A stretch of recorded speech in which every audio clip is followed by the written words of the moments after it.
People have forgotten this truth, the fox said, but you mustn't forget it.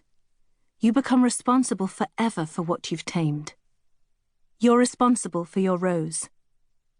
Antoine de Saint-Exupéry, The Little Prince. 1. Portofino, Italy, October 1943. Her rucksack contains her life reduced to small pieces. Though their physical weight is inconsequential, everything she carries feels heavy to her. She tries to pull her skirt underneath her, but the wind coming off the bay is relentless, and the cotton billows around her like a parachute. She closes her eyes and tries to picture herself being lifted from the deck of the boat, floating above in the cool air and looking down as the vessel moves across the water.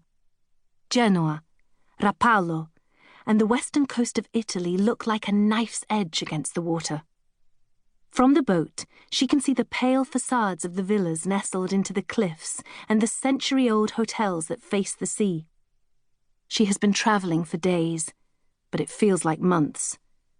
With a grey scarf covering her dark hair and her navy blue dress modest and unassuming, she could be any young Italian girl in her early 20s. Her stomach is empty. She tries to forget her hunger by scanning her fellow passengers. The boat carries close to 30 people. 7 of them are German soldiers, along with a handful of grandmothers dressed in their widow black.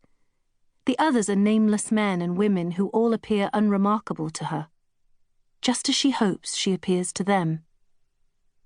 Early on in the war, she learned how to lose herself, to appear plain and not worth stopping in the street. She can't remember the last time she wore a brightly coloured dress or her favourite silk blouse, the one with the white flowers. Beauty, she has come to realise, is another weapon, better packed away and revealed only when absolutely needed. She instinctively cups her hands on her stomach as the boat approaches the dock. She is surprised to find so many Germans there, as she had believed she was finally on her way to safety. She has spent weeks trying to avoid them, yet now here they are standing at the dock, waiting to check everyone's papers. She feels her entire stomach turn. She takes off her rucksack and instinctively clutches it to her chest. She stands up, her legs feeling like they may give out from underneath her. She takes her palms to her cheeks and gently presses the skin so that the pallor of fear is replaced with colour. Afraid the soldiers might search too deeply inside her rucksack, she withdraws her forged papers and holds them to her side. She walks slowly behind one of the widows whose crucifix is so large she hopes it might cast off a bit of protection onto her as well, or at least temporarily distract the soldiers. She walks carefully across the deck until she finally reaches the dock. High on the hill, the white houses look like teeth. She sees bougainvillea roping over terraces and hibiscus flowers opening up like parasols to the sun.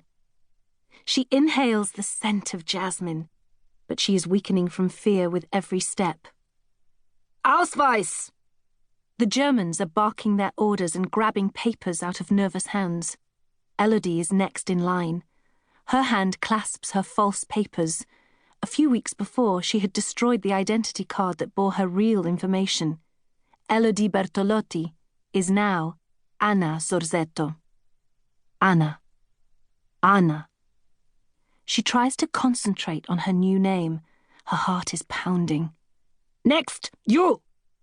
One of the Germans grabs the papers in her hand, his fingers seizing them with such force that their fingers momentarily overlap.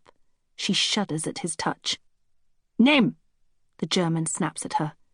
His voice is so sharp, she finds herself momentarily freezing and incapable of uttering even the slightest sound. Name! Her mouth is now open, but she is like a muted instrument. She begins to stammer when, out of nowhere, a voice shoots through the air. Cousin! Cousin! A large, barrel-chested man shouts to her from the crowd that had congregated at the dock.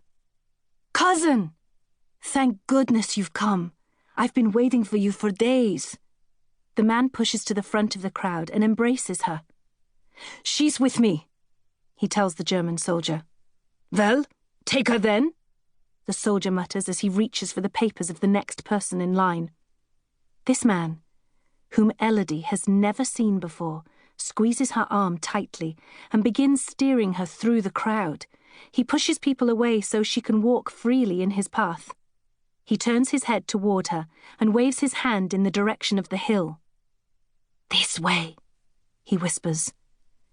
I live above the port, deep into the cliff.